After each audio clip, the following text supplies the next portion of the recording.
क्या स्वयं की पार्श्विक प्रवृत्तियों को देखना ही आत्म साक्षात्कार का प्रवेश द्वार है?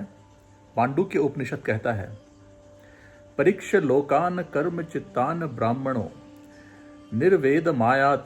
जब ज्ञानी व्यक्ति संसार की सारी गतिविधियां परख लेता है तब उसे वैराग्य उत्पन्न होता है। अभी वीडियो को पूरा देखें और खोजें कि पार्श्विक प्रवृत्तियां कैसे बनती हैं आत्म साक्षात्कार का प्रवेश द्वार। वीडियोस को पूरा देखें, लाइक और शेयर भी करें, चैनल को सब्सक्राइब करें। धन्यवाद। नमस्कार दोस्तों, आज शुरुआत करते हैं इस बात से कि स्वाभाविक रूप से अगर हम देखें तो स्वाभाविक रूप से जो हमारा रिएक्शन या जो हमारी प्रतिक्रिया होती है वो कैसी होती है। स्वाभाविक रूप से अगर मुझे चोट पहुंचाया जाए, या तो फिजिकली या तो मेंटली या तो कोई मानसिक रूप से मुझे टॉर्चर करे या कोई मेरे साथ अच्छा बर्ताव ना करे, तो मेरी स्वाभाविक रिएक्शन या मेरी स्वाभाविक प्रतिक्रिया क्या होगी। मेरी जो स्वाभाविक प्रतिक्रिया, स्वाभाविक रिएक्शन तो मेरा यही होगा कि मैं उसे पसंद नहीं करूंगा। मैं भी उसके प्रति वैसा ही हेटफुल या उसके प्रति वैसा ही घृणा या उसके प्रति अच्छी भावना नहीं रखूंगा जो मेरे नजरिए में मुझे नुकसान पहुंचाने का प्रयास कर रहा है किसी भी तरह। ये बड़ी ही स्वाभाविक बात है और ये सबके लिए ट्रू है। अब ये क्यों है, ऐसी प्रवृत्ति क्यों है इसे, और ऐसी प्रवृत्ति लगभग हर मानव में क्यों है? तो इसका एक बहुत ही सीधा सा जवाब ये मिलता है कि इसे हम एनिमल इंस्टिंक्ट या पार्श्विक प्रवृत्ति, हम पशुओं जैसा व्यवहार हमारे अंदर भी है।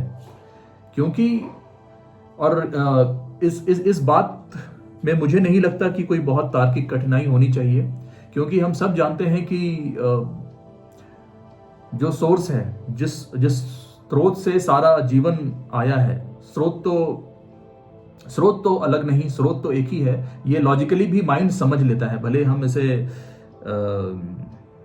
इसे एक्सप्रेस ना कर पाए, लेकिन स्रोत तो एक ही है। साइंटिफिकली भी ये बातें क्लियर है कि जो पूरी इवोल्यूशन की थ्योरी है कि मानव शरीर कैसे आया, उसमें भी यही है कि स्रोत एक ही है।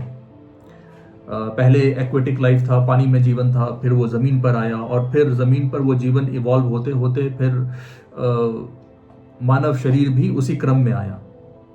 तो कुछ प्रवृत्तियां, कुछ वृत्तियां, कुछ स्वाभाविक चीजें जो जानवरों में होती हैं वो स्वाभाविक रूप से हम में भी हैं।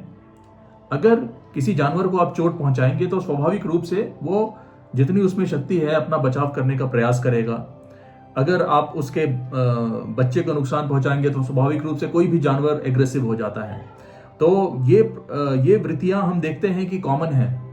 हम भले ही कहते हैं कि इवोल्यूशन के स्तर पर, शरीर और माइंड के डेवलपमेंट के स्तर पर हम ज़्यादा इवॉल्व हैं जानवरों से, लेकिन वो जानवरों की प्रवृत्तियां भी हम में हैं, क्योंकि शायद हमारा स्रोत एक ही है और इसीलिए हम ऐसे रिएक्ट करते हैं। लेकिन जिसे इनसाइट है, जिसे वो अंतर्दृष्टि या जिसके पास वो दृष्टि है, वो ये बात मुझे कह रहा है कि ये तो आपका एनिमल इंस्टिंक्ट है, ये आपके पार्श्विक प्रवृत्ति है। अगर कोई बुरा करता है, अगर मेरे साथ बुरा होता है तो मैं भी जवाब में बुरा हो जाऊं, ये अप्राकृतिक चीज है, ये एनिमल इंस्टिंक्ट है, पार्श्विक प्रवृत्ति है, ये नेचुरल नहीं है। नेचुरल तो सिर्फ प्रेम है, प्रेम की भावना ही स्वाभाविक है। ये जिसे इंसाइट है या जिसके पास वो दृष्टि है वो कहता है। लेकिन मेरे लिए बड़ा ही अटपटा सा विषय है कि ये कैसे हो सकता है, कोई मुझे नुकसान पहुंचाएगा तो स्वाभाविक है मेरे लिए उसे भी नुकसान पहुंचाने का प्रयास करना, अगर मेरी शक्ति में है। अगर मेरी शक्ति में नहीं है तो मैं उसके प्रति कड़वाहट रखूंगा, और ये मुझे बड़ा स्वाभाविक लगता है। लेकिन इस पूरे डिस्कशन में जिस इंसाइट की, जिस दृष्टि की हम बात कह रहे हैं, उस दृष्टि के लिए बड़ा ही अप्राकृतिक है कि अगर बुरा हुआ तो आप भी बुरे बन जाएं। ये बड़ा ही अप्राकृतिक है। तो मेरे डार्कनेस में या मेरे अंधकार में ये डिवीजन साफ साफ है। मुझे पता है कि अगर मेरे साथ कड़वाहट हो तो मैं कड़वाहट से ही जवाब दूंगा, और साथ ही में ये जो अंतर्दृष्टि है, जो इंसाइट है, वो ये भी कह रही है कि ये अप्राकृतिक है। जिसे इंसाइट है उसके लिए तो सिर्फ प्रेम ही प्राकृतिक है, तो ये फर्क नहीं पड़ता कि उसके साथ क्या हो रहा है, लेकिन वो कभी कड़वाहट नहीं लाएगा अपने अंदर, क्योंकि उसके लिए प्रेम ही है और उसमें कोई डिवीजन ही नहीं है। अब प्रेम और कठोरता में डिवीजन अगर है तभी तो मैं प्रेम और कठोरता को अलग लूंगा, लेकिन अगर सिर्फ प्रेम ही है तब तो वो डिवीजन ही नहीं हुआ। तो जो दृष्टि है, जिसके पास वो दृष्टि है, वो यही कह रहा है कि यहां कोई डिवीजन है ही नहीं। तो जिसे आप कठोरता कह रहे हैं वो कुछ है ही नहीं, क्योंकि सिर्फ प्रेम है, या प्रेम और कठोरता भी कुछ, प्रेम और कठोरता जैसा कोई डिवीजन ही नहीं। तो ये बात मुझे तो बड़ी अटपटी लग रही है, लेकिन साथ में जिसके पास ये अंतर्दृष्टि है और जो मुझे कह रहा है, वो ये भी कह रहा है कि, और हम उसी संदर्भ में बात कर रहे हैं कि जिसे इंसाइट है वो क्या कह रहा है। वो कह रहा है कि सोर्स तो एक ही है, हम एक ही सोर्स से आए हैं, एक ही स्रोत से आए हैं, फिर ये इतनी अलग अलग दुनिया कैसे बन गई कि मैं बिल्कुल इस ढंग से सोच रहा हूं कि हेट का जवाब हेट है, कड़वाहट का जवाब कड़वाहट है, और उसके लिए कोई डिवीजन ही नहीं, कोई भेद ही नहीं। तो हम दोनों का सोर्स जब एक ही है, मैं जो बिना इंसाइट के हूं और वो जिसके पास इंसाइट है, जब हम दोनों का सोर्स एक ही है तो हम दोनों इतनी अलग बातें क्यों कह रहे हैं, मेरे लिए डिवीजन क्यों है। तो हमने अभी तक की चर्चा में ये देखा कि ये जो डिवीजन है, ये जो भेद है, इसका सोर्स क्या है। इसका सोर्स सेल्फ है, इसका सोर्स अहम है, क्योंकि मैं सेंटर के अराउंड, या जिसे भी मैं समझता हूं, मेरा वो शरीर होता है, मेरे सोच विचार होते हैं, मैं उसके जेल में काम करता हूं। मेरी जो भावनाएं हैं, मेरा जो पूरा साइकोलॉजिकल स्ट्रक्चर है, वो एक तरह की बाउंड्री है और उसी बाउंड्री में मैं काम करता हूं।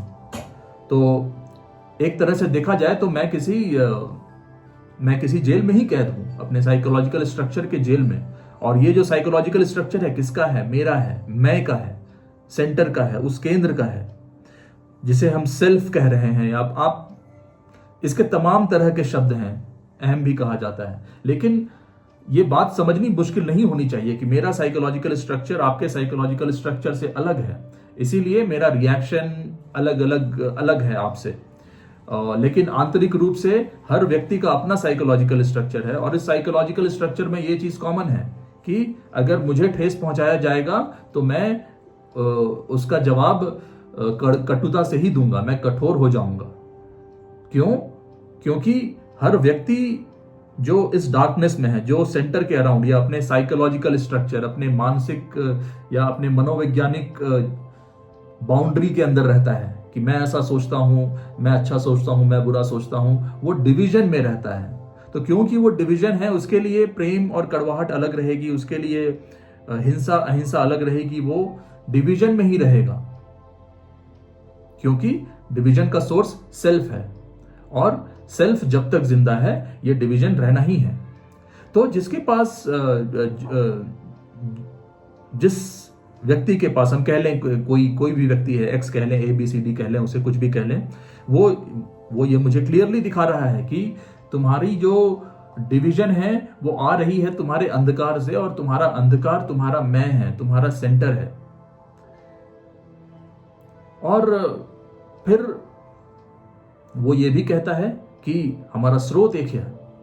फिर मैं पूछूं कि फिर हम अलग कैसे हुए, तो फिर मुझे ये बताता है क्योंकि मैंने गलत टर्न लिया, रॉन्ग टर्न लिया, हमारे राह अलग हो गए। हम एक ही जगह से आए लेकिन हमारे राह अलग हो गए। मैंने विचारों को, साइकोलॉजिकल स्ट्रक्चर को प्रधानता दे दी, और इस बात को हमने बहुत डिटेल में अपने पिछले वीडियोस में कवर किया है कि कैसे वो रॉन्ग टर्न लिया गया। थॉट को मैंने प्रधानता दे दी, जो मैं बाहर कर रहा था वही मैंने इनवर्ड अप्लाई किया, और फिर ये थॉट का, ये मैं का, डिजायर का, इसका पूरा जंजाल खड़ा हो गया क्योंकि मैंने वो गलत टर्न लिया। अब जिस एक्स के पास इंसाइट है वो ये भी कहता है कि ये जो सोर्स है जहां से हम सब आए हैं वो ऐसा नहीं है कि टाइम में है, समय में है। तो ऐसा नहीं है कि समय का कोई एक ऐसा क्षण था या एक किसी बहुत पुराने समय में ऐसा हुआ कि मैंने एक बार गलत टर्न ले लिया, क्योंकि वहां समय का बोध आता है और सोर्स समय में नहीं है, तो हम वहां समय की बात नहीं कर सकते कि कोई एक ऐसा समय आया जब मैंने गलत टर्न ले लिया। नहीं, मैं लगातार गलत टर्न ले रहा हूं, मैं लगातार गलत टर्न में हूं और मैं निरंतर ही गलत टर्न में हूं, मैं निरंतर ही गलत रास्ते पर जा रहा हूं। ऐसा नहीं है कि कोई एक क्षण था, क्योंकि जब मेरे शुरुआत से ही ये साइकोलॉजिकल स्ट्रक्चर मेरे ऊपर हावी है और ये साइकोलॉजिकल स्ट्रक्चर आज भी हावी है, तो मैं लगातार गलत टर्न ले रहा हूं। तो जिसके पास इंसाइट है वो कहता है कि कोई डिवीजन ही नहीं। जब वो कहता है कि कोई डिवीजन नहीं, तो उसका मतलब क्या है? उसका मतलब यह है कि जिसके पास इंसाइट है और मुझ में कोई डिवीजन नहीं, मुझ में और सोर्स में कोई डिवीजन नहीं, जिसके पास इंसाइट है वो ये कह रहा है। तो मैं अपने अंधकार में, अपने डार्कनेस में इस चीज को सुनता हूं कि कोई डिवीजन ही नहीं, और फिर ये क्या मुझे शॉक नहीं देता? अब शॉक मुझे लगता है, मुझे एक अजीब सी भावना उत्पन्न होती है कि कोई डिवीजन ही नहीं। तो फिर क्या मैं ये करने लगूं कि नहीं, अब मुझे इस डार्कनेस से निकलना है, मुझे इस मैं के जाल से निकलना है, अब मैं क्या करूं, मैं ये करूं, मैं वो करूं? तो फिर जिसके पास इंसाइट है वो कहता है ये फिर उसी डार्कनेस का मूवमेंट है, मैं फिर उसी पैटर्न में फंस रहा हूं कि मैंने एक समस्या देखी अब, या एक स्टेट देखा जो प्रॉब्लम उत्पन्न कर रही है, मुझे दूसरा स्टेट जाना है, दूसरे स्टेट में जाना है, वहां फिर टाइम है और फिर आप वही पैटर्न को रिपीट कर रहे हैं। तो मैं ये चीज साफ साफ देख रहा हूं, जो एक्स है जिसके पास इंसाइट है वो ये मुझे चीजें साफ साफ दिखा रहा है, मुझे ये चीज क्लियर हो रही है, और ये मेरे लिए एक गजब का शौक है कि, और एक गजब का झटका है मेरे लिए। अगर मैं तत्परता से सुन रहा हूं, मैं अगर साथ में हूं, अगर मेरे लिए टाइम पास है तो सीधी बात है, मैं यहां तक पहुंचा ही नहीं हूं। लेकिन अगर मैं यहां तक पहुंचा हूं तो ये एक जबरदस्त झटका है मेरे लिए कि कोई डिवीजन ही नहीं। और फिर मैं इस डिवीजन मैं ये देखता हूं, और फिर मैं ये भी देखता हूं कि फिर इस डार्कनेस से निकलने के लिए, सेंटर से निकलने के लिए मैं कुछ कर भी नहीं सकता, कोई एफर्ट की बात ही नहीं है। तो ये शौक, ये देखना ही एंडिंग ऑफ डार्कनेस है, एंडिंग ऑफ सेल्फ है। स्वाभाविक रूप से ये बातें दिमाग में आएंगी कि अभी तो मुझे ये क्लियर हो रहा है, लेकिन मैं 2 घंटे बाद इसको भूल जाऊंगा, मैं वापस से सेंटर में एक्ट करूंगा। मुझे पता है ये होगा, मैं ये भी देख रहा हूं। इसीलिए इसे एंडिंग ऑफ डार्कनेस कहा जा रहा है, एंडिंग ऑफ सेल्फ कहा जा रहा है, क्योंकि ये चीज और इस बात की सिग्निफिकेंस को देखना जरूरी है। डिवीजन नहीं मतलब कोई डिवीजन नहीं, जीवन और मृत्यु में भी कोई डिवीजन नहीं। और ये बातों से मैं बुरी तरह शौक में हूं कि जीवन और मृत्यु भी डार्कनेस की पैदाइश है, सेंटर की पैदाइश है। सेंटर में जीवन है, मृत्यु है, लेकिन जहां डिवीजन नहीं है वहां जीवन मृत्यु जैसा कुछ नहीं। फिर इस शौक में वो जो मृत्यु का भय, वो मृत्यु का भय भी नहीं रहा। क्यों? क्योंकि मैं ये सारी चीजें देख रहा हूं और मेरे जीवन का हर क्षण इस रियलाइजेशन या इस परसेप्शन के साथ है कि डिवीजन है ही नहीं। जिसके पास इंसाइट है उसने ये कहा डिवीजन है ही नहीं। और जब ये स्थिति हो, जब डिवीजन हो ही नहीं, तो ब्रेन में जितनी भी एक्टिविटी है, जितनी भी उद्विग्नता है, वो सब एंड हो गया। और ब्रेन का एजिंग प्रोसेस, या ब्रेन जिस हिसाब से एज करता है या उम्र में बढ़ता है, वो भी काफी हद तक रुक गई। मेरा ब्रेन भी बहुत हेल्दी हो गया, मैं बहुत सेंसिटिव हो गया, संवेदनशील हो गया। अपने हर विचार के प्रति, अपने हर एक्टिविटी के प्रति मैं बहुत संवेदनशील हो गया। फिर उसके बाद मैं क्या देखता हूं कि ये पूरा एफर्ट, पूरी दुनिया जो मैंने बनाई है, और जो जब मैं कह रहा हूं तो ये मानव की बात हो रही है, क्योंकि दुनिया तो मानव ने ही बनाई है। उस दुनिया में जहां पे डेली के स्ट्रगल हैं, डेली का झंझट है, भाग दौड़ है, वो सब का कोई मतलब ही नहीं, वो सब मीनिंगलेस है। इस परसेप्शन के साथ, इस रियलाइजेशन के साथ मैं जीता हूं। मेरा जीवन वैसा नहीं रहता जैसा आज तक था, क्योंकि मैंने डार्कनेस को देख लिया है, इस अंधकार को देख लिया है, और उस अंधकार के किस केंद्र से आ रहा है, सेंटर के जिस केंद्र से आ रहा है, मैंने उसको भी देख लिया है। अब इसके आगे बढ़ते हुए ये बात देखें कि हमने बात की थी ग्राउंड की, और उस ग्राउंड में ये लाइट और डार्कनेस जैसा कोई डिवीजन नहीं। उस ग्राउंड में हमने कहा डिवीजन ही नहीं, और जिस माइंड ने ये देख लिया वो माइंड ही वो ग्राउंड है। या इसे ऐसे भी हम देखें कि हमने कहा कि ग्राउंड जो है वो उस यूनिवर्सल इंटेलिजेंस के भी आगे है। जो यूनिवर्सल इंटेलिजेंस, या जो मैं कहूं कि जो माइंड जिसने पूरा यूनिवर्स क्रिएट किया है, जिस इंटेलिजेंस ने, ये उसके भी बियॉन्ड है। वो इंटेलिजेंस भी डाई करके उसी ग्राउंड में चली जाती है। वो इंटेलिजेंस कब आती है? जो वो यूनिवर्सल इंटेलिजेंस कहां से आती है? वो यूनिवर्सल इंटेलिजेंस वो साइलेंस है जब पूरा थॉट रुक गया, सारा थॉट का मूवमेंट रुक गया, तब वो साइलेंस है। उस साइलेंस में वो इंटेलिजेंस है, वो एनर्जी है। ये सारी बातें हमने अपने पिछले वीडियोस में काफी डिटेल में कवर किया है, और ये सारी चीजें जहां से आ रही हैं और जिसमें जा रही हैं वो ग्राउंड है।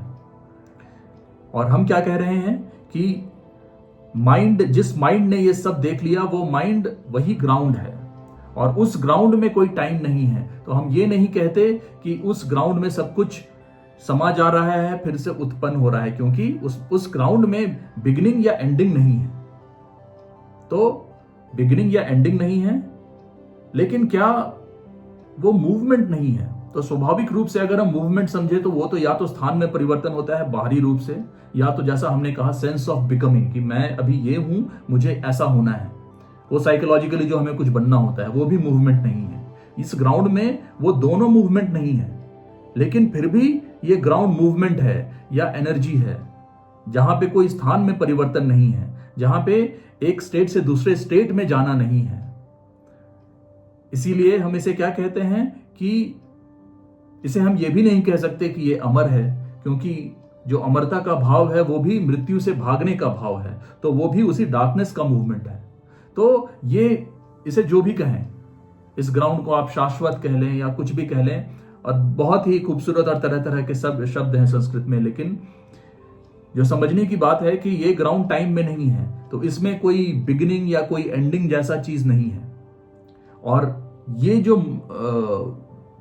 जो और फिर यही सब कुछ है जो स्थूल मैटर है, जिसमें हम कहते हैं माइंड नहीं है। हम ये तो नहीं कहते कि पत्थर में अपना कोई माइंड है, वो भी वही मूवमेंट है, उसी ग्राउंड का मूवमेंट है। ये सब कुछ, ये पूरी टोटलिटी है, ये पूरी संपूर्णता है। और जब हम कहते हैं जिस माइंड ने ये देख लिया वो माइंड ही वो ग्राउंड है, तो उसका मतलब ये नहीं कि जो ग्राउंड है वो बस उस माइंड तक लिमिटेड है। वो ग्राउंड में वो मैटर भी है जिसमें हम कह रहे हैं कि शायद अपना कोई माइंड नहीं। तो अगर इसे ऐसा देखा जाए तो उस ग्राउंड से सब कुछ अराइज है, उस ग्राउंड में सब कुछ है। वो माइंड जिसने ग्राउंड को देख लिया और वो ग्राउंड ही बन गया, वो माइंड भी कहां से आया? वो माइंड भी उसी ग्राउंड से निकला। और जब हम कह रहे हैं उसी ग्राउंड से निकला, तो फिर ये टाइम की बात नहीं है कि नहीं समय के किसी पड़ाव पर वो माइंड निकला फिर वो भटक गया, उस समय की बात नहीं है। ये सब कुछ एक मूवमेंट है, ये सब कुछ एक है। और वो एक क्या है? वो एक ग्राउंड है। तो ये भी एक नजरिया है ग्राउंड तक पहुंचने का, ग्राउंड को देखने का। चर्चा को आगे बढ़ाएंगे। धन्यवाद।